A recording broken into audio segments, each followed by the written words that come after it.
शुरुआत कर रहे हैं हम लोग इवोल्यूशन चैप्टर के लेक्चर नंबर 8 का, जिसमें आज हम लोग मेनली किसके बारे में पढ़ेंगे, उत्परिवर्तनवाद किसे कहते हैं। इससे पहले जो क्लास हुआ था उसमें हम लोगों ने लैमार्कवाद क्या होता है, डार्विनवाद क्या होता है, और डार्विन के अनुसार ध्यान समझना नेचुरल सिलेक्शन किसे कहते हैं, इन सब के बारे में बात किया था। फिर नेचुरल सिलेक्शन का उदाहरण भी पढ़े थे, जिसमें सबसे प्रमुखता के साथ हम लोगों ने किसका उदाहरण पढ़ा था, औद्योगिक अतिकृष्णता का। क्लियर है, इंडस्ट्रियल मेलेनिज्म का उदाहरण पढ़ा था, उसी के साथ साथ लीडरबर्ग का रेप्लिका प्रयोग, ये दोनों टॉपिक कवर किया था। आज के क्लास में हम लोग पढ़ेंगे उत्परिवर्तनवाद के बारे में। किसके बारे में, उत्परिवर्तनवाद के बारे में। ठीक है, ह्यूगो डी व्रीज नामक एक वैज्ञानिक थे, उन्होंने उत्परिवर्तनवाद दिया था। उसके बाद हम लोग बात करेंगे डार्विनवाद और उत्परिवर्तनवाद में क्या अंतर होता है। फिर अभी के डेट में जो जीवों की उत्पत्ति के लिए, ठीक है ना, आधुनिकवाद जो दिया गया है, जिसको हम लोग संश्लेषणवाद भी बोलते हैं, क्या बोलते हैं, संश्लेषणवाद, उसके बारे में पढ़ेंगे। इसी का नाम नव डार्विनवाद भी है। क्या है, नव डार्विनवाद। क्लियर है कि नहीं, मतलब आधुनिकवाद को ही क्या बोला जाता है, नव डार्विनवाद। क्या बोला जाता है, नव डार्विनवाद। यहाँ तक क्लियर है कि नहीं, इन सब के बारे में पढ़ेंगे। और नव डार्विनवाद के अंतर्गत ही हम लोग एक सिद्धांत पढ़ेंगे हार्डी विनबर्ग का। किसका, हार्डी विनबर्ग का। क्लियर है कि नहीं। तो सबसे पहले तो शुरुआत करते हैं हम लोग किसका, उत्परिवर्तनवाद। ठीक है, इससे पहले जो क्लास हुआ था उसमें आप लोगों को बताया था, ध्यान देना, इससे पहले जो क्लास हुआ था उसमें हम लोग सबसे पहले तो लैमार्क का पढ़ रहे थे। तो लैमार्क क्या बोलता था, उपार्जित लक्षण का वंशागतिकी होता है। हम लोग जीवन काल में जिस लक्षण को क्या करते हैं, ग्रहण करते हैं, उसी का क्या होता है, वंशागतिकी होता है। और उदाहरण दे दिए थे क्या, जिराफ का, कि जिराफ बार बार अपने गर्दन का क्या किया, उपयोग किया, ठीक है, जिसके कारण उसका गर्दन क्या हो गया, लंबा हो गया। लेकिन बाद में डार्विन आया, ठीक है ना, डार्विन ने बोला कि उपार्जित लक्षणों का वंशागतिकी नहीं होता, ठीक है ना, असल में पॉपुलेशन में होता है क्या, सर्वाइवल ऑफ द फिटेस्ट का लड़ाई, जो योग्य रहेगा वो जीवित रहेगा, योग्यतम की उत्तरजीविता का संघर्ष चलता है। और दो चीज होता है, कोई भी डार्विनवाद के अनुसार दो प्रमुख सिद्धांत होता है, एक तो होता है ब्रांचिंग ऑफ डिसेंट, ठीक है, जिसमें ब्रांचिंग होते जाता है, और नेचुरल सिलेक्शन करके जो योग्य रहता है उसी को प्रकृति क्या करता है, चयन करता है। क्या करता है, चयन, और जो योग्य रहता है उसको चयन करके आगे बढ़ने दिया जाता है, संतति उत्पादन करने दिया जाता है। क्लियर है, तो ये हो गया था किसके बारे में, लैमार्क के बारे में और डार्विन के बारे में, लैमार्कवाद और डार्विनवाद। थोड़ा सा रिवीजन हो गया। अब बात करते हैं आज हम लोग उत्परिवर्तनवाद के बारे में। उत्परिवर्तनवाद, ध्यान समझना, हेडिंग डालो सब लोग, उत्परिवर्तनवाद। ठीक है, उत्परिवर्तनवाद, उत्परिवर्तनवाद। सबसे पहले तो ये जानना है कि उत्परिवर्तनवाद दिया किसने है। उत्परिवर्तनवाद दिया है किसने, ह्यूगो डी व्रीज ने। किस वैज्ञानिक ने दिया है, ह्यूगो डी व्रीज ने, ठीक है ना, ह्यूगो डी व्रीज ने दिया है। ठीक है, ये ध्यान समझना, एक पौधे के ऊपर काम कर रहा था, उस पौधे का नाम था इवनिंग प्राइमरोज। क्या नाम था, इवनिंग प्राइमरोज, इवनिंग प्राइमरोज के ऊपर कार्य कर रहा था, पर कार्य कर रहा था, किसके ऊपर कार्य कर रहा था, इवनिंग प्राइमरोज। इसका वैज्ञानिक नाम क्या है, इवनिंग प्राइमरोज का एंथेरा लैमार्कियाना, एंथेरा OENTHA, एंथेरा लैमार्कियाना, लैमार्कियाना, ठीक है ना, एंथेरा लैमार्कियाना, मोस्ट एमपी नाम है ना। ठीक है, ध्यान समझना, इवनिंग प्राइमरोज के ऊपर कौन काम कर रहा था, ह्यूगो डी व्रीज।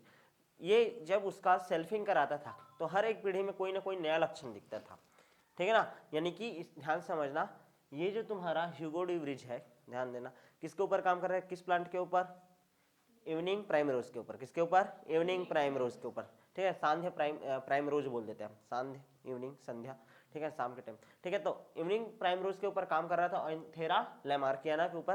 तो वो क्या देखता था, जब उसका सेल्फिंग कराता था तो पहला जो संतति हुआ उस पौधे का, उसका कुछ अलग लक्षण है, फिर उसका संतति आएगा, उसका कुछ अलग लक्षण है। समझ आ रहा है नहीं, असल में उसमें उसके ये जो प्लांट है उसके में कौन सा जीन उपस्थित रहता था, जंपिंग जीन। कौन सा जीन उपस्थित रहता था, जंपिंग जीन, ठीक है ना, यानी कि वो जो रहता था बार बार उत्परिवर्तन से होता था उसमें, जीवों में अचानक होने वाले परिवर्तन को क्या बोलते हैं हम लोग, उत्परिवर्तन। क्या बोलते हैं, उत्परिवर्तन। तो क्या बोला, ये जो उत्परिवर्तन है ना, इसी उत्परिवर्तन के कारण ही, ठीक है ना, जीवों का विकास हुआ है। कौन बोल रहा था, ह्यूगो डी व्रीज, क्योंकि वो देखा किसके ऊपर अध्ययन कर रहा था, इवनिंग प्राइमरोज के ऊपर। और इवनिंग प्राइमरोज अपने बार बार किसको चेंज करता था, करेक्टर को चेंज करता था।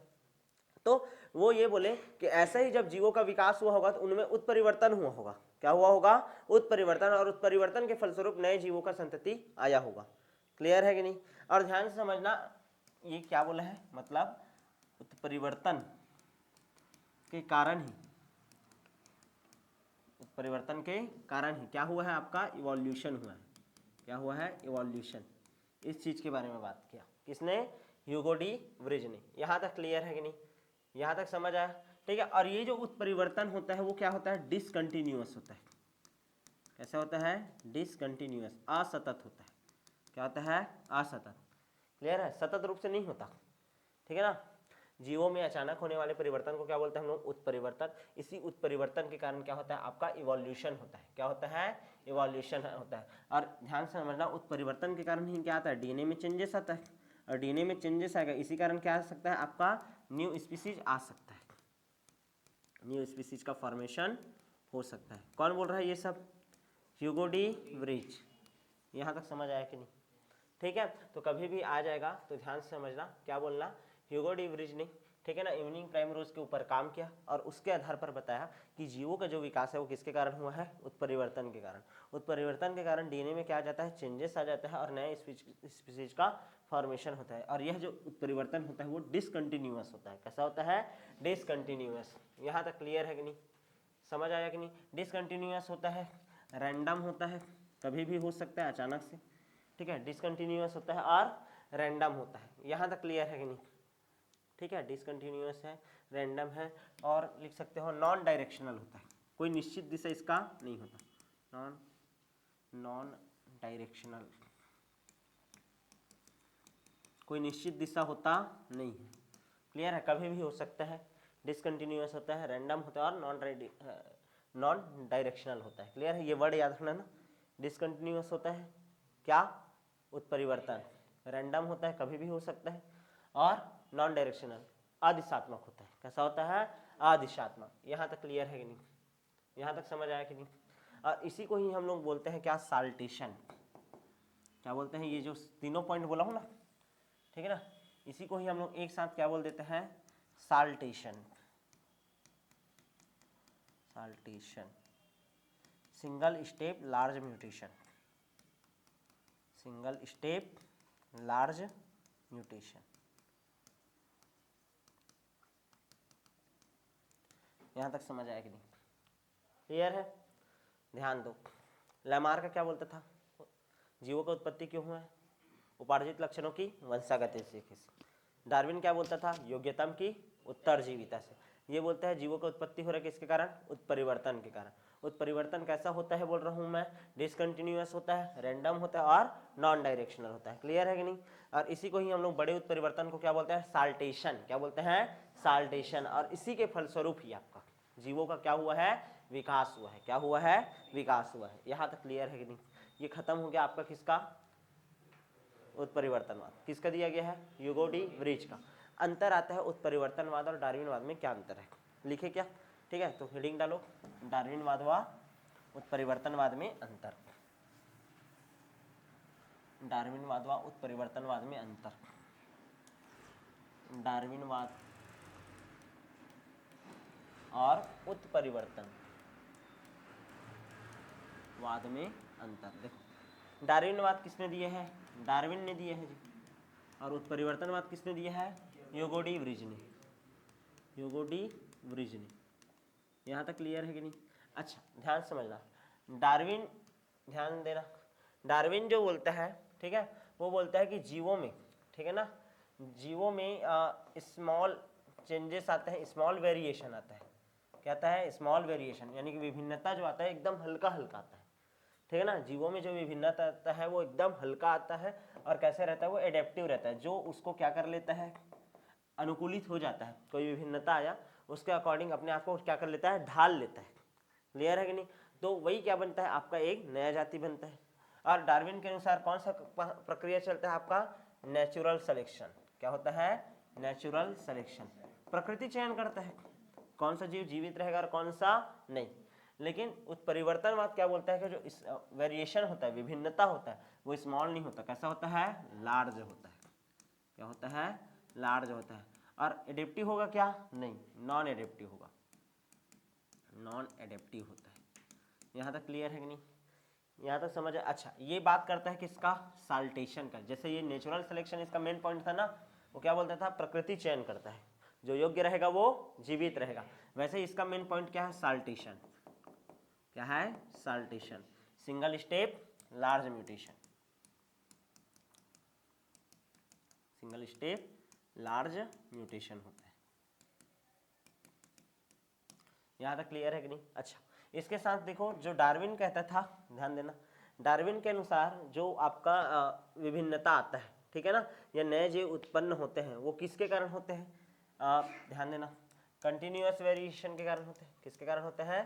कंटिन्यूअस वेरिएशन के कारण होते हैं, ठीक है। ध्यान दो, इवोल्यूशन जो होता है किसके अनुसार? डार्विन के अनुसार, वो कैसा होता है? कंटिन्यूअस होता है, सतत रूप से होता है।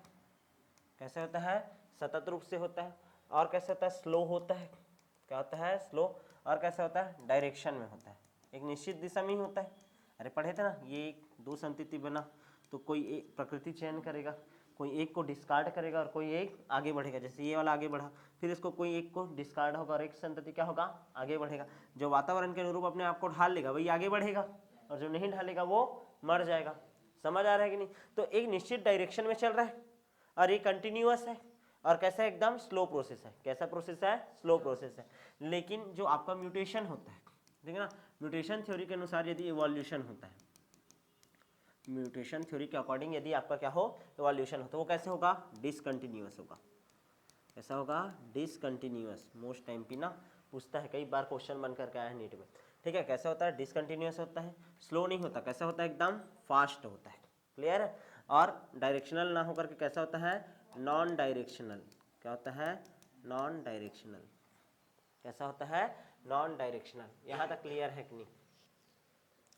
यहाँ तक समझ आया? ठीक है, तो हम लोग पढ़ लिए क्या? डार्विनवाद और उत्परिवर्तनवाद। उत्परिवर्तनवाद जो है, ध्यान से समझना, याद रखना कि उत्परिवर्तनवाद बहुत ज़्यादा वैज्ञानिकों के द्वारा मान्य नहीं है। नॉर्मली याद रखना कि जो उत्परिवर्तन होता है सामान्यतः वो हानिकारक होता है। जीवों में अचानक कोई परिवर्तन आ रहा है उसके जेनेटिक संरचना में, मतलब वो कैसा हो सकता है? हानिकारक हो सकता है। सिकल सेल ही देखो, ठीक है ना, तो सिकल के सेल के कारण क्या हो जाता है? आदमी के शरीर में ऑक्सीजन का कमी हो जाता है हीमोग्लोबिन के हस्याकार होने के कारण। तो क्या वो किसी भी तरीके से आपके लिए लाभदायक है? क्या नहीं। बहुत कम उत्परिवर्तन होता है जो मनुष्य के लिए क्या हो सकता है? लाभदायक हो सकता है। हाँ, तुम लोग बोल सकते हो सिकल सेल लाभदायक है, लेकिन कहाँ लाभदायक है? मलेरिया वाले क्षेत्र में। लेकिन मलेरिया वाला प्रदेश हर जगह है क्या? नहीं ना। समझ आ रहा है? तो अधिकांशतः जितने भी उत्परिवर्तन होते हैं वो क्या होते हैं? हानिकारक होते हैं। इस कारण ये जो थ्योरी था इसको भी क्या कर दिया गया? डिस्कार्ड कर दिया गया। क्लियर है कि नहीं? समझ आ गया? तो हम लोग सबसे पहले अभी क्या पढ़े? उत्परिवर्तनवाद क्या होता है, उत्परिवर्तनवाद किसने दिया था। उसके बाद हम लोगों ने पढ़ लिया क्या? उत्परिवर्तनवाद के मुख्य बिंदु। उसके बाद उत्परिवर्तनवाद और डार्विनवाद में अंतर। क्या पढ़ लिया? अंतर। अब इन सब थ्योरी को ध्यान देना, ये जितना भी थ्योरी चला इन सब थ्योरी को मिला जुला करके, ठीक है ना, एक नया थ्योरी दिया गया, ठीक है ना, जिसमें ह्यूगो डी व्रिज भी पार्टिसिपेट किए, जिसमें डार्विन भी पार्टिसिपेट किए, और उस टाइम के और अदर जो जितने भी, ठीक है ना, जेनेटिक्स के ऊपर काम कर रहे थे वैज्ञानिक, उन लोग भी इवॉल्व हुए, ठीक है ना, और सब ने मिल करके आधुनिक संश्लेषणवाद नाम से एक थ्योरी दिया, ठीक है ना, जिसको हम लोग कौन से नाम से जानते हैं? नव डार्विनवाद। क्या नाम से जानते हैं? नव डार्विनवाद। क्लियर है? तो अब हम लोग पढ़ेंगे क्या? नव डार्विनवाद। क्या पढ़ेंगे? नव डार्विनवाद। हेडिंग डालो, नव डार्विनवाद। और यही मान्य है ना, या आधुनिक संश्लेषणवाद, जीवों की उत्पत्ति का क्या है आपका? नव डार्विनवाद या आधुनिक संश्लेषणवाद, ठीक है ना। इसके अनुसार क्या होता है कहानी, ध्यान से समझना है, ठीक है। कोई भी जो जीव का उत्पत्ति है वो कितने कारण से हो सकता है? ध्यान देना, किसी भी नए प्रकार का इवोल्यूशन मेनली 4 कारण से हो सकता है। कितने कारण से हो सकता है?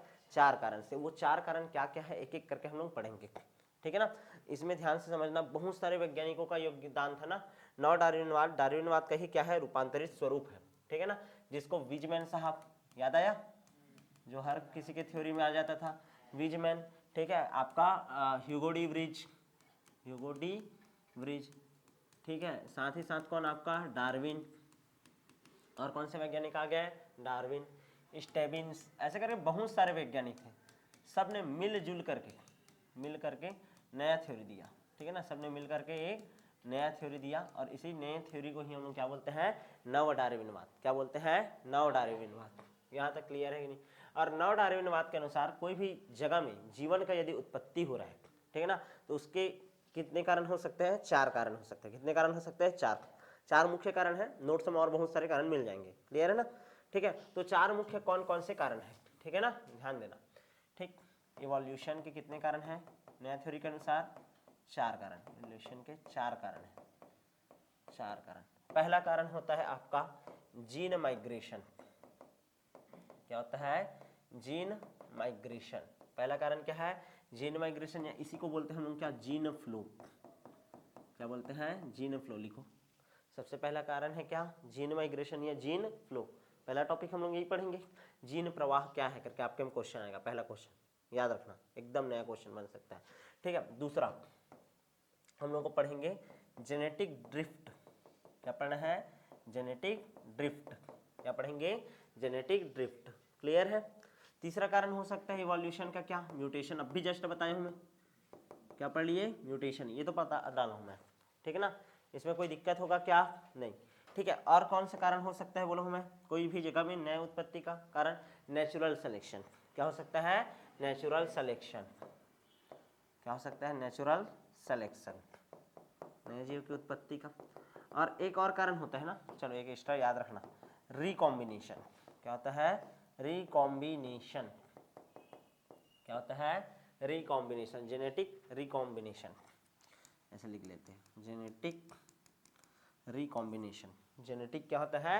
रिकॉम्बिनेशन होता है, ठीक है ना। ये रेगुलर सोर्स है वेरिएशन का, रेगुलर सोर्स ऑफ वेरिएशन। इसको थोड़ा सा एमपी याद रखना, ठीक। रेगुलर सोर्स है किसका? आपका वेरिएशन का।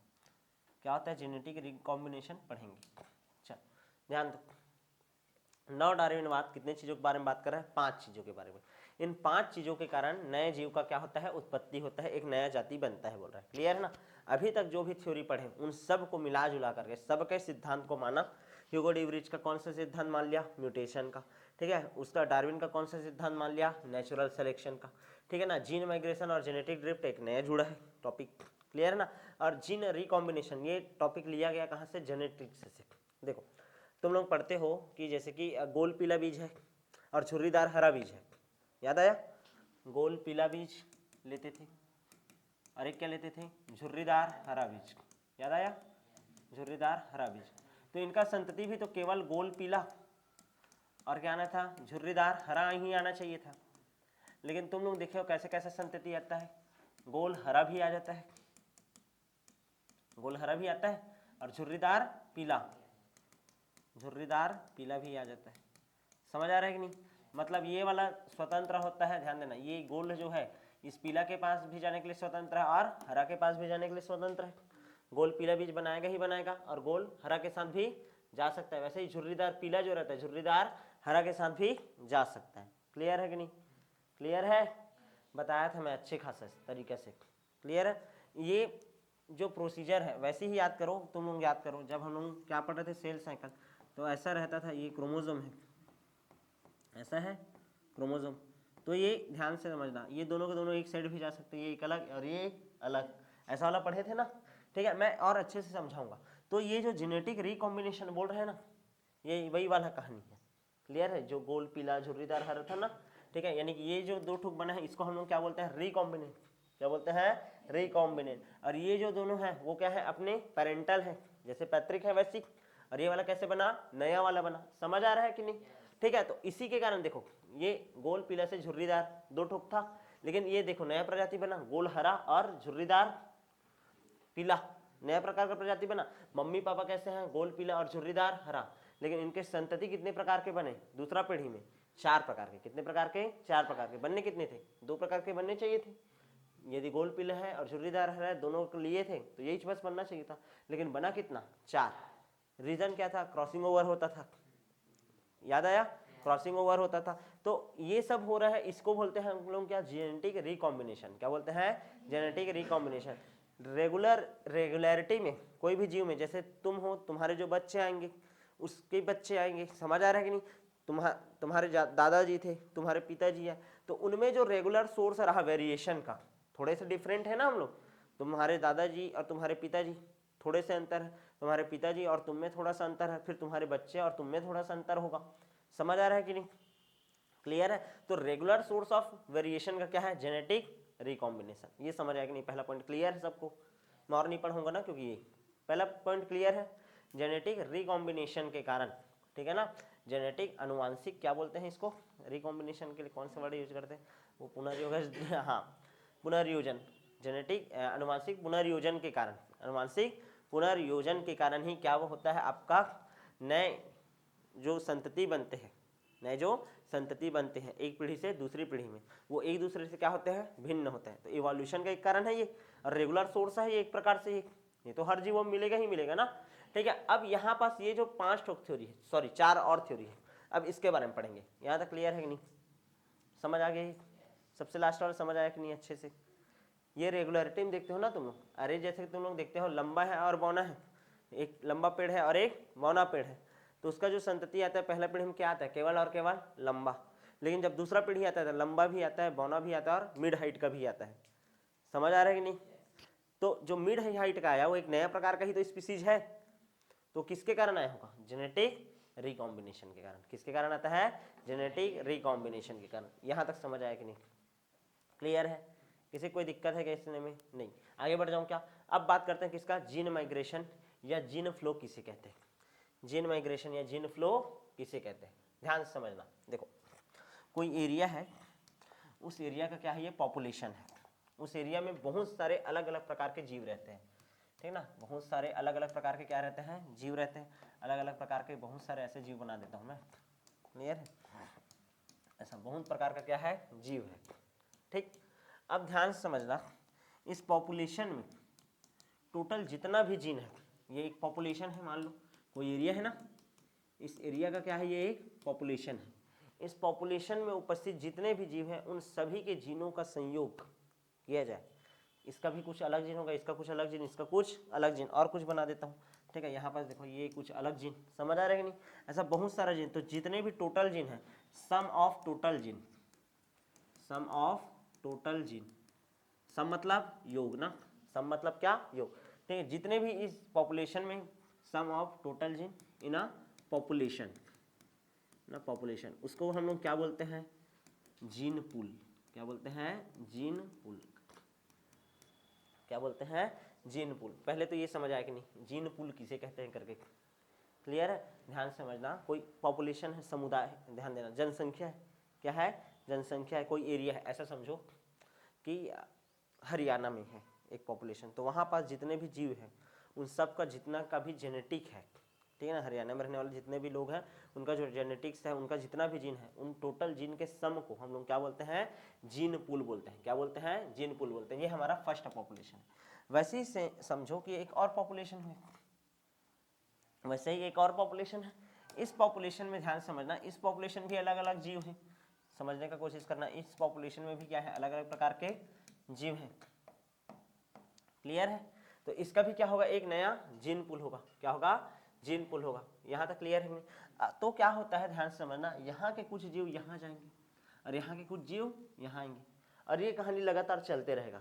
मतलब यहाँ का जो जीन है वो कहाँ गया, इधर गया, और इधर का जीन यहाँ गया, समझ आ रहा है नहीं। और इस तरीके से आना जाना लगातार कंटिन्यूटी चलता रहता है। तो कोई एक जो क्या बोलना चाहिए, जीन होगा, ठीक है ना, वो रिस्पॉन्सिबल हो जाता है वहाँ पास एक नए स्पीसीज के लिए।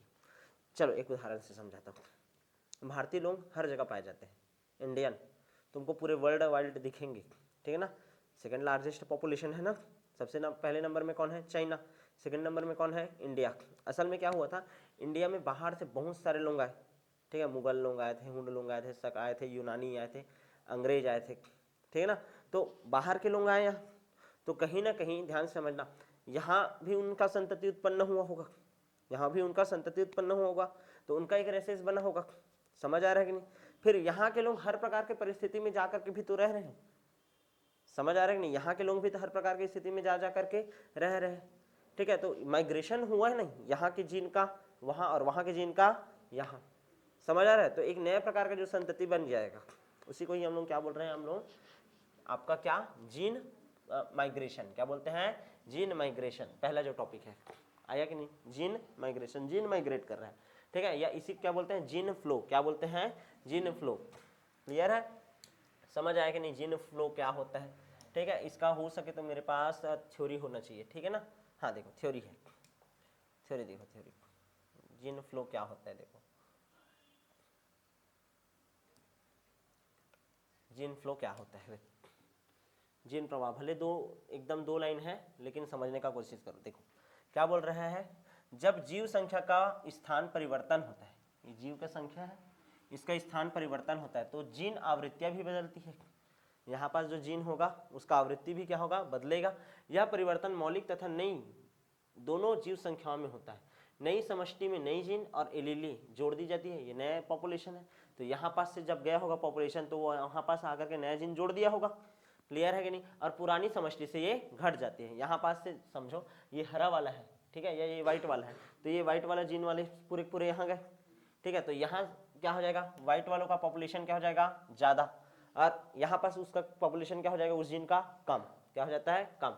यदि यह जीन स्थानांतरण बार बार होता है तो क्या कहते हैं, इसी को ही जीन फ्लो, क्या बोलते हैं, जीन फ्लो। और जीन फ्लो के कारण ही आपका क्या आता है, न्यू स्पीसीज, क्या आ जाता है, न्यू स्पीसीज, ठीक है ना, रिस्पॉन्सिबल, ठीक है। जीन फ्लो जो है किसके लिए रिस्पॉन्सिबल हो जाता है, आपका न्यू स्पीसीज के आने के लिए। पहला कॉन्सेप्ट समझ आया कि नहीं। सबसे पहला नया संतति आने का क्या बोला हूँ मैं, जेनेटिक रिकॉम्बिनेशन, पहला कारण, ठीक है। दूसरा कारण नया संतति आने का क्या बोल दिया, जीन फ्लो, क्या है, जीन फ्लो। तो जीन पलायन या जीन प्रवाह क्या है करके आएगा तो ये लिखना है, क्लियर है। और क्या बनाना है, ये डायग्राम बनाना, नोट्स में नहीं है, अभी बताया हूँ, ऐसे ही बनाना है।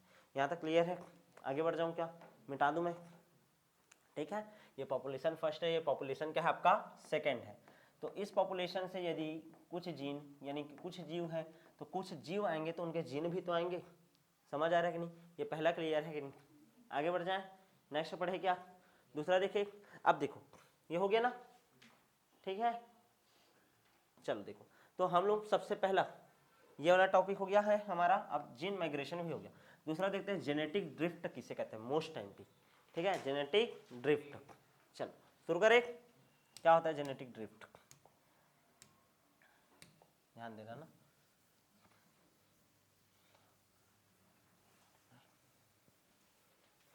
हेडिंग डालो, जेनेटिक ड्रिफ्ट। दूसरा हम लोग पढ़ रहे हैं क्या, genetic drift, genetic drift Hindi में बोलते हैं अनुवांशिक अपवाह, अनुवांशिक अपवाह, अभी भी आ जाएगा, अनुवांशिक अपवाह किसे कहते हैं करके। जेनेटिक ड्रिफ्ट या अनुवांशिक अपवाह किसे कहते हैं, इसको सीवाल राइट इफेक्ट बोलते हैं। लिख देता हूँ, Sewall Wright effect, Sewall Wright effect बोलते हैं। नहीं याद रखना है, बस यही याद रखना है, जेनेटिक ड्रिफ्ट। क्या पढ़ रहे हैं हम लोग, जेनेटिक ड्रिफ्ट। क्या होता है जेनेटिक ड्रिफ्ट, सबसे पहले चीज याद रखना कि जेनेटिक ड्रिफ्ट जो रहता है स्मॉल पॉपुलेशन के लिए लागू होता है। किसके लिए लागू होता है, स्मॉल पॉपुलेशन के लिए लागू होता है। पहला चीज तो ये याद रखना, ठीक है। जेनेटिक ड्रिफ्ट जो रहता है किसके लिए लागू होता है, आपका स्मॉल पॉपुलेशन के लिए, क्लियर है। अब ध्यान से समझना, ठीक है। जेनेटिक ड्रिफ्ट क्या होता है, ठीक, देखो कोई पॉपुलेशन है, स्मॉल पॉपुलेशन, मान लो इसमें अचानक से कोई परिवर्तन आया, और जीन लेवल पर नहीं बोल रहा हूँ मैं, जीन लेवल पर बात नहीं हो रहा है, उत्परिवर्तन जैसा कहानी नहीं बोल रहा हूँ।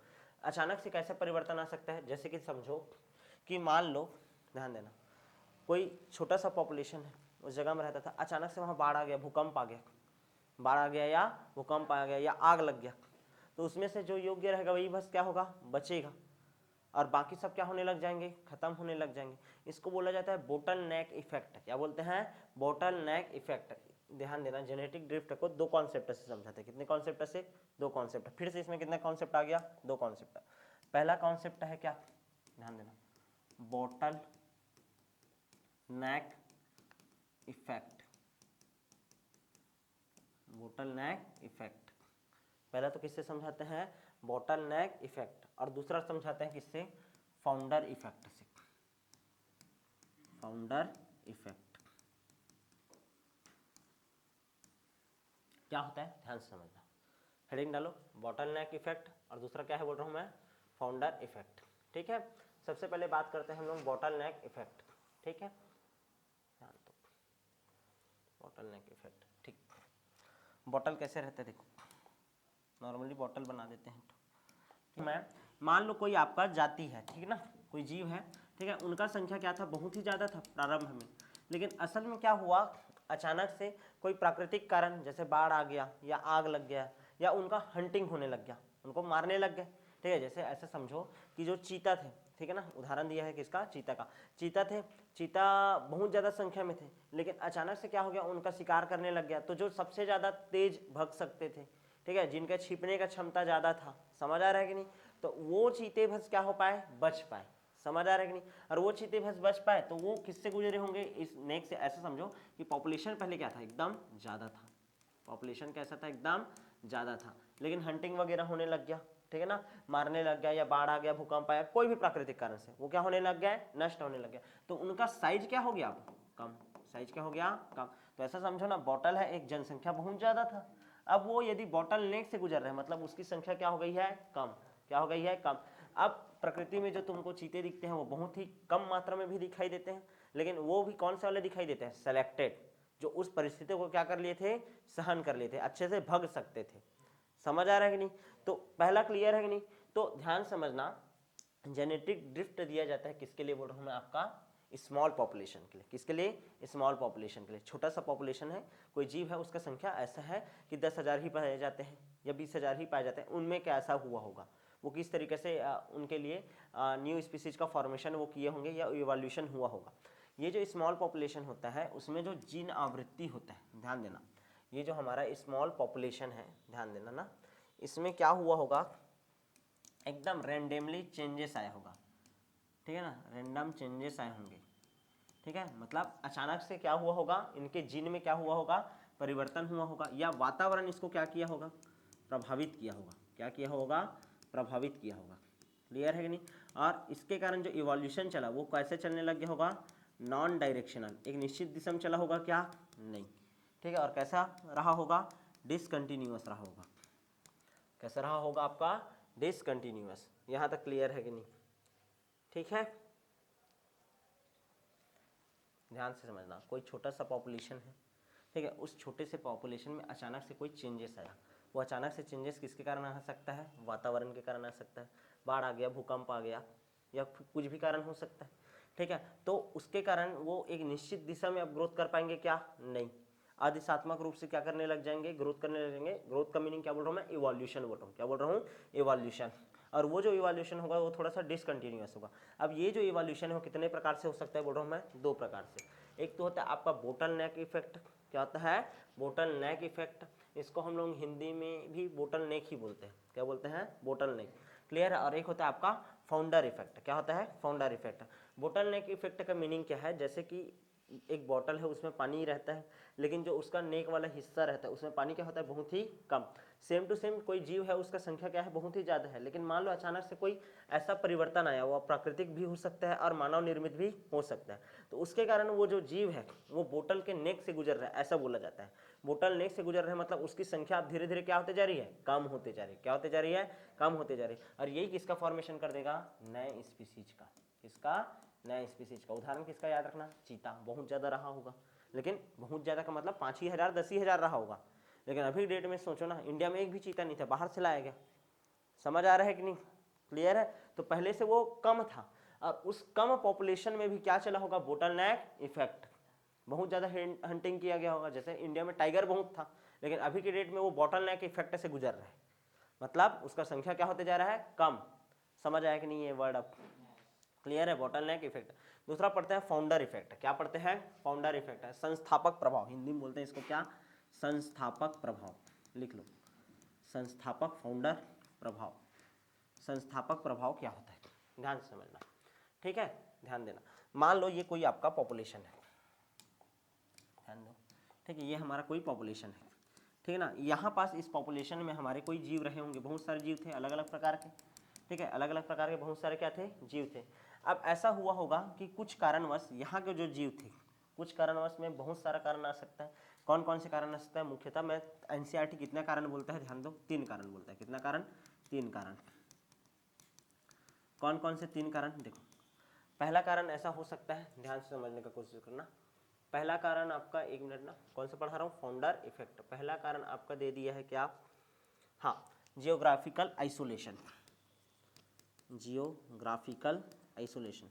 ऑस्ट्रेलिया महाद्वीप वाला कहानी याद है, जियोग्राफी ही चेंज हो गया जी, यानी अचानक से क्या हुआ, आपका परिवर्तन हुआ होगा भूमंडल के आकार में, और उसके कारण क्या आ गया बीच में, क्या आ गया, पानी आ गया। क्या आ गया, पानी। तो पानी आने के कारण अब इधर के जीव ना तो इधर जा सकते थे, ना इधर के जीव इधर जा सकते थे। अब ध्यान समझना, जो इस साइड ऐसा था एक साथ जुड़ा हुआ है, लेकिन विचलन हुआ तो ये ऐसे दूर हो गया, दूर हो गया तो बीच में क्या आ गया, पानी आ गया। अब यहाँ पर जो जीव थे वो एकदम एक नए स्पीसीज का निर्माण करेंगे, और यहाँ पास रहने वाले जीव पूरा एक तरीके से नए स्पीसीज का निर्माण करेंगे। क्लियर है कि नहीं, समझ आया? ठीक है, तो पहला तो हो सकता है जियोग्राफिकल आइसोलेशन के कारण फाउंडर इफेक्ट है। यहाँ पास ऐसा जीव था, ठीक है ना, यहाँ पास ऐसे कुछ ऐसा वेरिएशन आ गया, ऐसा समझो। क्लियर ना, ये दोनों क्या हो गया, अलग अलग हो गए। अब यहाँ पास उपस्थित जो जीव है जो कम मात्रा में है वो यहाँ का क्या बनेगा, फाउंडर बनेगा। क्या बनेगा, फाउंडर, संस्थापक बनेगा, और एक वही किसका निर्माण करेगा, एक नई जाति का। समझ आ रहा है कि नहीं, क्लियर है? तो जियोग्राफिकल आइसोलेशन होता है, उसके कारण भी आपका क्या हो सकता है, नया इवोल्यूशन चल सकता है, नए स्पीसीज का फॉर्मेशन हो सकता है। यहाँ तक क्लियर है कि नहीं? और क्या हो सकता है, माइग्रेशन के कारण हो सकता है। कोई जो जीव था वो क्या कर लिया होगा, माइग्रेशन कर लिया होगा, और माइग्रेट करके, जैसे कि ऐसा समझो कि चलो सॉरी माइग्रेशन में ऐसा समझो कि यहाँ पास कोई ऐसा भूचाल वगैरह कहानी नहीं आया। कहानी ये हुआ कि यहाँ जो जीव थे वो चलते चलते यहाँ आ गए, और यहाँ आ गए, एक दो लोग आ गए होंगे, समझ आ रहा है कि नहीं, और वो सोचे कि यहाँ अब नहीं जाएंगे वापस, यहीं बस जाते हैं, और बस करके यहाँ क्या बन गए, फाउंडर बन गए। जैसे पहले ज़माने में क्या चलता था, जैसे कि तुम लोग अपने पूर्वजों, कई लोगों के पूर्वज ऐसे होंगे जिस गाँव में तुम रहते हो तुम वहाँ के नहीं हो, लेकिन पिछले 100 सालों से तुम वहाँ रह रहे हो ना, मतलब तुम्हारे पूर्वज कहीं ना कहीं से आए थे, तुम्हारे पूर्वज उस जगह में क्या है, तुम्हारे फाउंडर हैं। क्या है, फाउंडर है। समझ आ रहा है कि नहीं? तो फाउंडर इफेक्ट, और वही में लगातार चेंजेस आया होगा, मतलब यहाँ से चलकर वो आया है। क्लियर है? मैं तुम लोगों को जब ह्यूमन इवोल्यूशन का वीडियो दिखाया था तो क्या बोला था, साउथ अफ्रीका में, ठीक है ना, पहला ह्यूमन आया था, और वो साउथ अफ्रीका वाला ह्यूमन ही अलग अलग एरिया में फिर चला गया, और अलग अलग एरिया में गया, चाइना में गया तो उसका वहाँ पास के हिसाब से अडेप्टेशन हो गया, एशिया महाद्वीप में गया तो वहाँ के हिसाब से अडेप्टेशन हो गया, अमेरिका में गया तो अमेरिका के हिसाब से अडेप्टेशन हो गया, कोरिया में गया तो कोरिया के जैसे है, तो ह्यूमन ही है ना। क्लियर है कि नहीं? लेकिन उस जगह में वो पहला प्रजाति गया तो वहाँ का वो क्या बन गया है, वो फाउंडर। क्या बना है, फाउंडर। तो इसी को ही हम लोग क्या बोलते हैं, आपका फाउंडर इफेक्ट। क्या बोलते हैं, फाउंडर इफेक्ट। तो पहला तो हो सकता है जियोग्राफिकल आइसोलेशन के कारण, दूसरा हो सकता है किसके कारण, आपके माइग्रेशन के कारण। किसके कारण हो सकता है, माइग्रेशन। और तीसरा हो सकता है प्राकृतिक कारण से।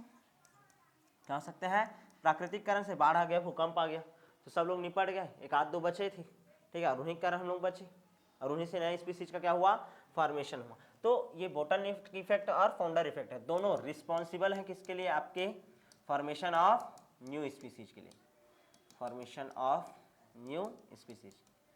समझ आया कि नहीं, क्लियर है? ये यहाँ पास के क्या है, फाउंडर है। क्या है, फाउंडर। क्लियर है? और फाउंडर ही क्या करेंगे, एक नए स्पीसीज का निर्माण करेंगे। ये जिसका साइज कम हो गया वही नए स्पीसीज का फॉर्मेशन करेंगे। क्लियर है नहीं? तो ये हो गया आपका पूरा कहानी किसका, जेनेटिक ड्रिफ्ट। पेपर में आएगा तो ऐसे ही बनाना और थ्योरी लिखना। क्लियर है, समझ आ गया? आगे बढ़ जाए, थ्योरी पढ़ ले क्या थोड़ा सा बुक का, ठीक है, ले लो जी, ठीक, आगे बढ़े, हो गया ना? चलो इधर ध्यान दो, इधर ध्यान दो, इसका थ्योरी पढ़ते हैं, थ्योरी, ठीक है, थ्योरी जरूरी है, नहीं तो तुम लोगों को समझ नहीं आएगा। ध्यान दो, क्या पढ़ रहे हैं हम लोग, जेनेटिक ड्रिफ्ट, ठीक है, जेनेटिक ड्रिफ्ट। देखो देखो ना, ध्यान से समझना। किसी जनसंख्या में जीन आवृत्तियों में संयोगवश होने वाले यादृच्छिक, मतलब रैंडम, अभी बताया था ना, रैंडम परिवर्तन को ही हम लोग क्या बोलते हैं, जेनेटिक ड्रिफ्ट। ठीक है, किसमें बोल रहा है, और ये छोटी जनसंख्या में, किसमें होता है, छोटी जनसंख्या में। एकदम मेन पॉइंट को लिखता हूं मैं, ठीक है ना, छोटी जनसंख्या में होने वाले, ठीक है ना, रैंडम परिवर्तन को ही हम लोग क्या बोलते हैं, जेनेटिक ड्रिफ्ट। क्या बोलते हैं, जेनेटिक ड्रिफ्ट। ठीक है, अब यह किस कारण से हो सकता है, आवास यदि टूट जाए, विखंडन हो जाए, या ध्यान से समझना पृथककरण हो जाए जीवों का, या प्राकृतिक आपदा आ जाए, क्या जाए, प्राकृतिक आपदा आ जाए, या फिर महामारी आ जाए, तो इसके कारण हो सकता है। इसको कितने भागों में डिवाइड करते हैं हम लोग, दो भागों में। एक तो होता है फाउंडर इफेक्ट और एक होता है बोटलनेक इफेक्ट। क्या होता है, बोटलनेक इफेक्ट। दो रूप है। तो सबसे पहले हम लोग बात किए थे किसका, बोटलनेक इफेक्ट का। इसका क्या बोलता है, प्राकृतिक आपदा, भूकंप हो गया, ज्वालामुखी, बाढ़, तूफान इत्यादि को बोटलनेक्स कहा जाता है। क्या बोला जाता है, बोटलनेक्स। वातावरण में अचानक होने वाले परिवर्तन किसी जनसंख्या के आकार को जबरदस्त रूप से कम कर सकता है। एकदम ज्यादा था ये बोतल में जीवों का संख्या, वो अचानक परिवर्तन हुआ होगा, बाढ़ आ गया होगा, भूकंप आया हुआ है, हंटिंग होने लग गए, उनको मारने लग गए, क्लियर है, तो उनका संख्या जबरदस्त रूप से क्या हो जाता है, कम।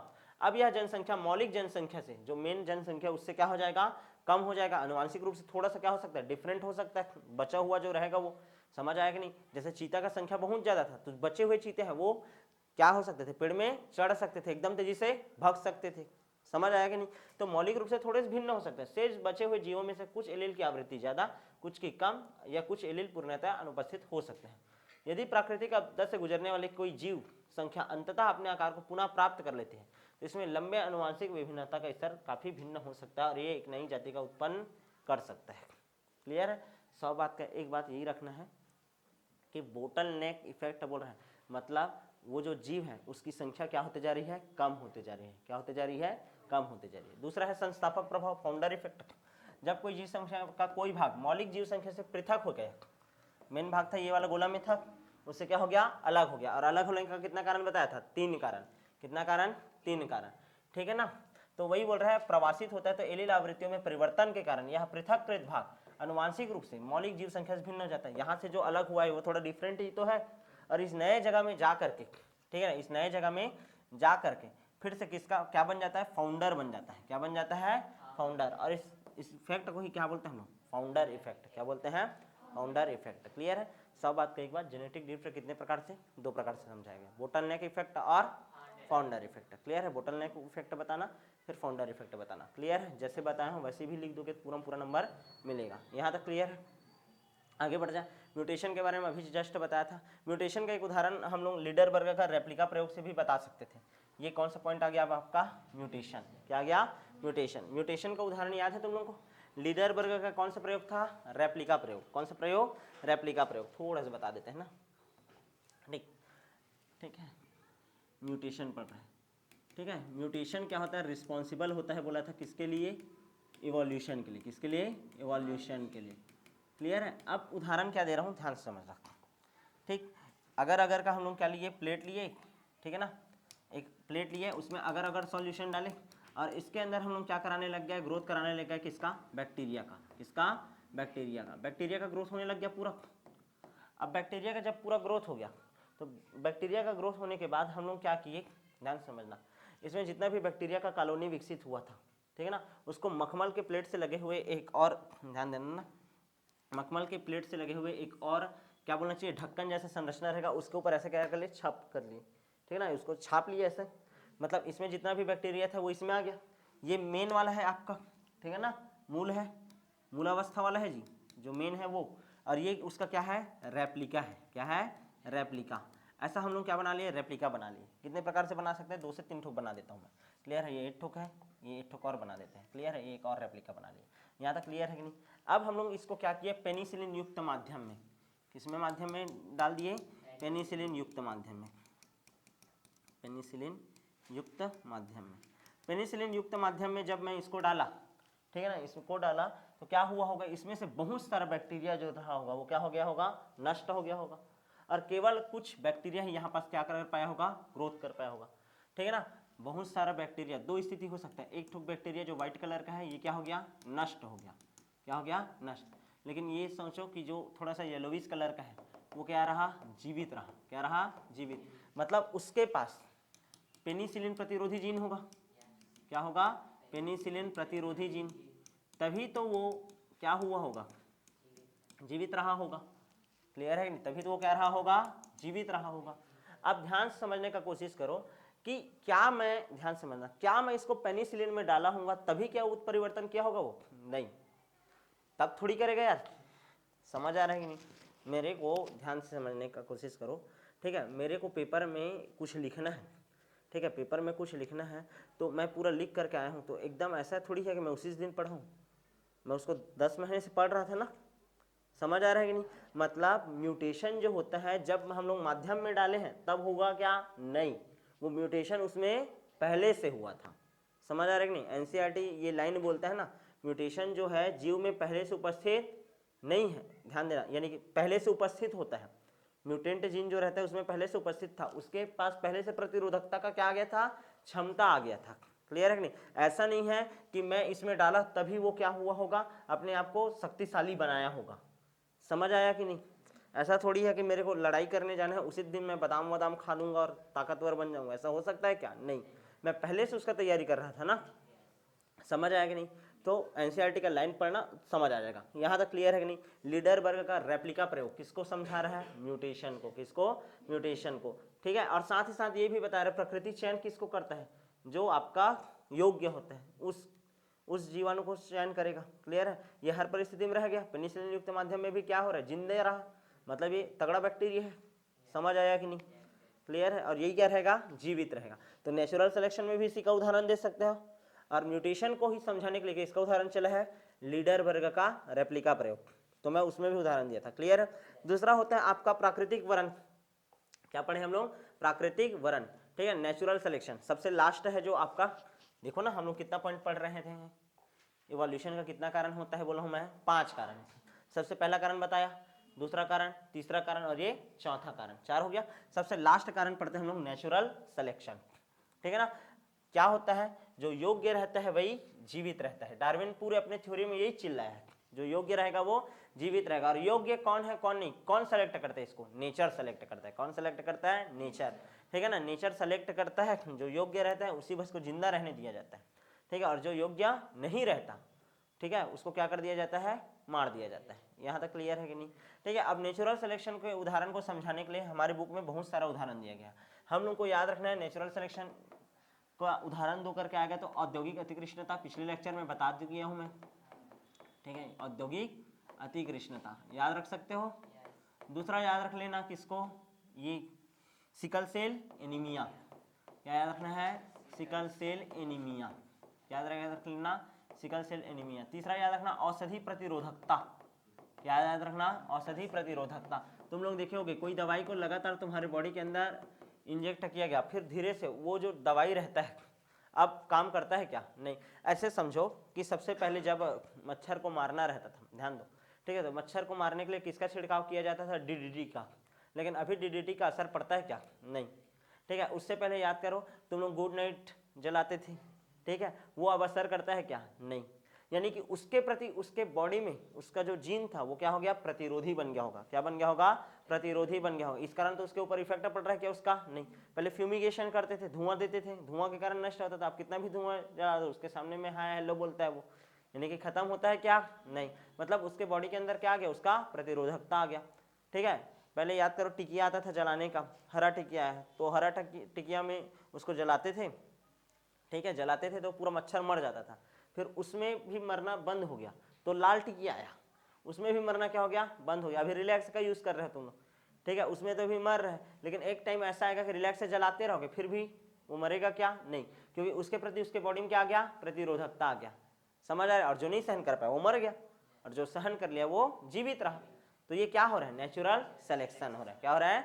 नेचुरल सिलेक्शन हो रहा है। समझ आ रहा है कि नहीं यहाँ तक? तो अब ये जो नेचुरल सिलेक्शन है, ध्यान समझना, ये जो नेचुरल सिलेक्शन है उसका कितना ग्राफ बनता है? 3 प्रकार का ग्राफ बनता है। कितने प्रकार का बनता है? 3 प्रकार का ग्राफ। ये जो ग्राफ दिखाई दे रहा है ये ग्राफ है तुम्हारा, ध्यान से समझना, ये जो पहला वाला जो ग्राफ दिखाई दे रहा है स्टेबलाइजिंग ग्राफ बोलते हैं इसको, नेचुरल सिलेक्शन का स्टेबलाइजिंग ग्राफ। इसमें जो देखो बीच वाला जो मीन है ना, माध्य है, ठीक है, ये बना है किसके लिए? सिकल सेल के लिए बना है। किसके लिए बना है? Sickle cell. बस नाम याद रख लेना, ये किसके लिए ग्राफ बना है? सिकल सेल के लिए। किसके लिए बना है? सिकल सेल के लिए। और उसके बाद इंडस्ट्रियल मेलेनिज्म के लिए, औद्योगिक अतिकृष्णता के लिए और औषधि प्रतिरोधकता के लिए। 2 ठो उदाहरण दिए ना, कौन कौन सा? औद्योगिक अतिकृष्णता, अतिकृष्णता, और कौन सा बोला हूं मैं? औषधि प्रतिरोधकता, औषधि प्रतिरोधकता। इसके लिए ये वाला ग्राफ है। ठीक है, देखो ये हल्का से इधर चेंज हो रहा है, समझने का कोशिश करो। ये जो ग्राफ बना है नेचुरल सिलेक्शन के लिए, ध्यान दो, ये स्टेबलाइजिंग ग्राफ बोल रहा हूँ। मतलब देखो कि जो सिकल सेल एनीमिया का पेशेंट है ना, वो चाहे कोई भी स्थिति आए उसको कभी मलेरिया होगा ही नहीं। समझ रहे? उसका जो ग्राफ है स्टेबल रहेगा, उसका माध्य हमेशा वैसे ही रहेगा। लेकिन मैं तुम लोगों को क्या बताया हूँ? इंडस्ट्रियल मेलेनिज्म का या उदाहरण या औषधि प्रतिरोधकता भी बताया कि मैं जो अभी दवाई खा रहा हूँ कुछ समय बाद वो दवाई मेरे ऊपर असर नहीं करेगा। मतलब इसका जो माध्य है वो क्या होते रहेगा? चेंज होते रहेगा। तो देखो चेंज होते जा रहे हैं, एक दिशा में डायरेक्शनल रहेगा। क्या रहेगा? डायरेक्शनल। क्लियर है। और ये वाला जो ग्राफ तुमको दिख रहा है ये ग्राफ है उत्परिवर्तन का। इसका ग्राफ है उत्परिवर्तन का, बस दिमाग में छापना। डिसरप्टिव ग्राफ बोलते हैं। क्या बोलते हैं इसको? Disruptive graph. तो ग्राफ कितने प्रकार का बनता है? 3। मेन ग्राफ ये है, ध्यान से समझना। इसमें phenotype favoured by natural selection, ऐसा फिनोटाइप जो कि, ठीक है ना, नेचुरल सिलेक्शन करके फेवर में है तुम्हारे। क्लियर है कि नहीं? वो है, ठीक है ना, इसको शो कर रहा है। और ये कहाँ पास आ रहा है? मिड में आ रहा है, मध्य में आ रहा है। क्या आ रहा है? मध्य में। ये कभी चेंज नहीं होता। किसके लिए नहीं हो रहा है? सिकल सेल के लिए। कोई भी परिस्थिति रहे वो हमेशा स्टेबल रहेगा, फेवरेबल कंडीशन ही है उसके लिए। ठीक है, वो चाहे अफ्रीका में जाए, चाहे दिल्ली में जाए, कहीं भी जाए, उसको कभी मलेरिया होगा क्या? नहीं। लेकिन यहाँ पास देखो डायरेक्शनल, मतलब उसका जो फिनोटाइपिक कैरेक्टर है स्टेबल रहेगा क्या? नहीं। उसके अंदर प्रतिरोधकता क्षमता भी तो आ सकता है और वो दवाई काम ही नहीं करे। समझ रहे? तो ये कैसे हो जाएगा? इधर उधर शिफ्ट हो सकता है। और तीसरा हो सकता है आपका डिसरप्टिव। क्या होता है? डिसरप्टिव। ये उत्परिवर्तन के लिए बनता है। किसके लिए बनता है? उत्परिवर्तन। मेरे ख्याल से ये समझ आ गया होगा। यहाँ तक क्लियर है कि नहीं? तो नेचुरल सिलेक्शन का कितना ग्राफ बता दिया? 3। ठीक है ना? ये वाला याद रखना, ये वाला फोटो ले लो। क्लियर है? आगे बढ़ जाए। ठीक, नेक्स्ट बढ़े। अब हम लोग सबसे लास्ट में पढ़ेंगे, ध्यान दो, सबसे लास्ट में आप पढ़ेंगे हार्डी विनबर्ग का सिद्धांत। किसका सिद्धांत? हार्डी विनबर्ग का सिद्धांत। सुपर से ऊपर मोस्ट टाइम पे हार्डी विनबर्ग का सिद्धांत। क्या होता है हार्डी विनबर्ग का सिद्धांत? ध्यान से समझना। ठीक, ध्यान दो, बता देता हूँ।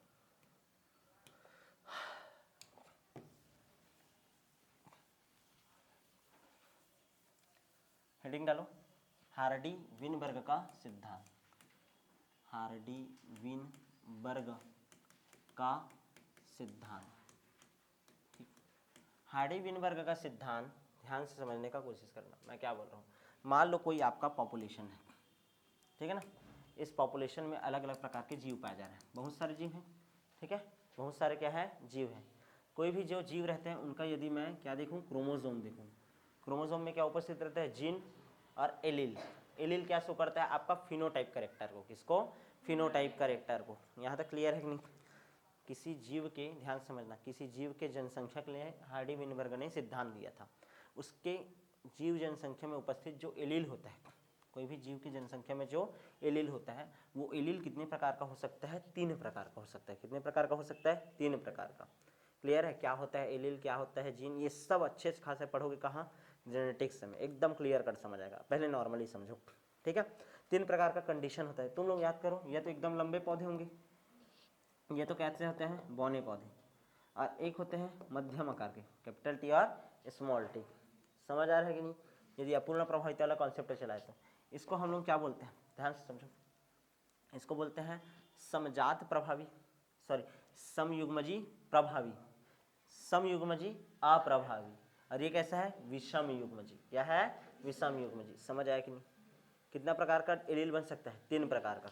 एक तो बन सकता है, या तो देखो, तो मैं capital T T small T नहीं लिख करता हूँ, ऐसा लिख देता हूँ, एक कैपिटल ए और एक स्मॉल ए। ऐसा वाला कहानी हो सकता है, या तो ए हो सकता है, या तो स्मॉल ए हो सकता है, या तो ए और एक स्मॉल ए। ऐसा कहानी 3 प्रकार का एलील हो सकता है। क्लियर है ना? कोई पॉपुलेशन में कोई जीव है तो उसका कोई एक लक्षण है, तो उस एक लक्षण के लिए कितने प्रकार के एलील बन सकते हैं? 3 प्रकार। लंबाई के लिए बोला ना, या तो लंबा, या तो बौना, या तो उसका मध्यवर्ती। समझ आया कि नहीं? ठीक है, तो ऐसा ही बन सकता है। अब यदि ये ए है, उसको कैसे शो किया है? ये पी से शो किया। स्मॉल ए को किससे शो किया? क्यू से शो किया। और इसको किससे शो करेगा? इसको ए से किया और इसको क्यू से, तो इसको पी और क्यू से। किससे शो कर दिया? पी और क्यू से। क्लियर है कि नहीं? समझ आया मैं क्या बोल रहा हूँ? हार्डी विनबर्ग ने क्या बोला? कोई जनसंख्या है, जनसंख्या में उपस्थित जितने भी जीव हैं उनके जीन का जो एलील है, एलील का आवृत्ति 3 प्रकार का हो सकता है। ये तो कैपिटल ए, इसको हम लोग क्या बोलते हैं? समयुग्मजी प्रभावी।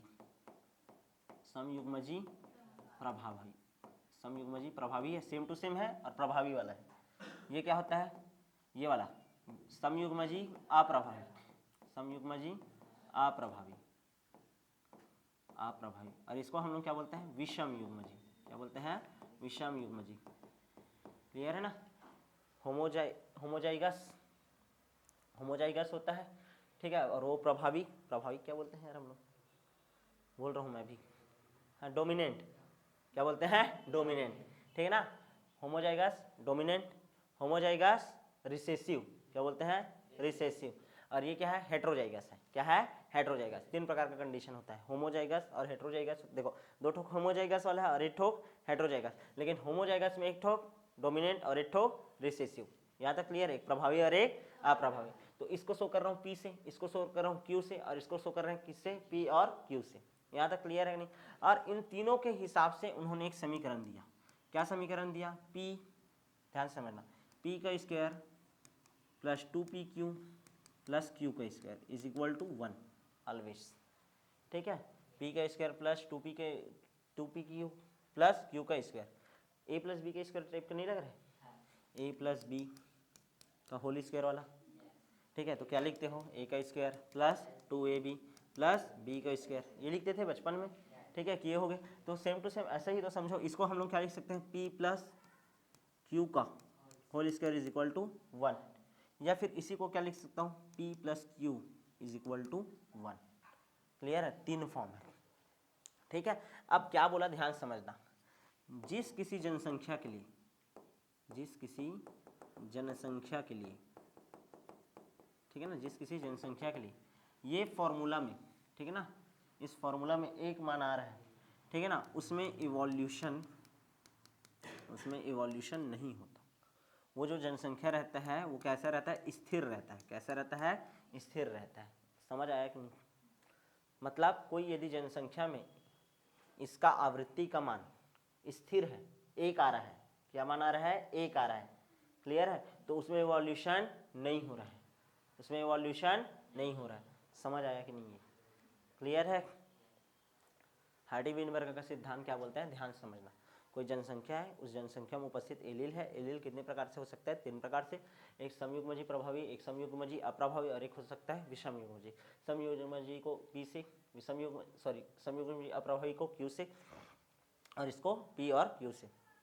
इसका एक फार्मूला बनाया, और फार्मूला बना करके बोला कि जो एलील का आवृत्ति है कोई जनसंख्या के लिए सदैव स्थिर रहता है।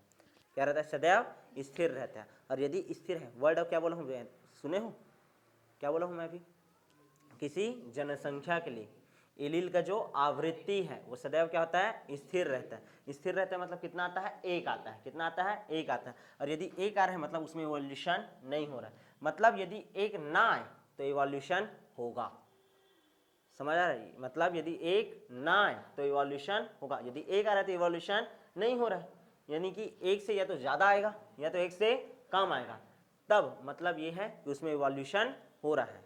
क्लियर है कि नहीं, यहाँ तक समझ आया कि नहीं मैं क्या बोल रहा हूँ मैं। ठीक है, एक बार इसका ध्यान दें, इसका हम लोग थ्योरी पढ़ लेते हैं। ये हो गया क्या, ये बना लिए ना। ठीक है, अब इसका थ्योरी पढ़ते हैं ना, थ्योरी से एकदम और अच्छे से समझ आ जाएगा तुम लोग को। देखो देखो, अब तुम लोग देखना ना, क्या बोल रहा है, किसी जीव संख्या में जीन या लोकस में एलील की संख्या के प्रकट होने की आवृत्ति सदैव स्थिर होती है तथा एक से दूसरी पीढ़ी तक वो क्या रहती है, हमेशा समान रहती है। मतलब जो अभी ये बोला ना, ये सब, ये क्लियर है कि नहीं, एक मिनट ऐसा ऊपर में कर देता हूँ, क्लियर है। देखो क्या बोल रहा है, किसी जीव संख्या में जीन लोकस में, ये देखो इसको एक निश्चित जगह में रहता है जीन, इसको बोलते हैं क्या, लोकस। ठीक है, तो लोकस में एलील के प्रकट होने की आवृत्ति हमेशा क्या रहता है, स्थिर रहता है। कितना आता है, सदैव एक आता है। क्या आता है, एक। ठीक है, यह नियम कहता है कि रैंडमली, ठीक है ना, मेटिंग यदि होगा, यदि मेटिंग कैसा होगा, रैंडमली, ठीक है ना, तो जनसंख्या में एलील आवृत्तियां स्थिर होती है। ठीक है, और पीढ़ी दर पीढ़ी कैसा रहता है, नियत बना रहता है। क्लियर है कि नहीं, मतलब जब मीटिंग हो रहा है, कैसे हो रहा है, एक मिनट रुको, मीटिंग को रेंडमली बोल रहा है यार, ये एक मिनट ना।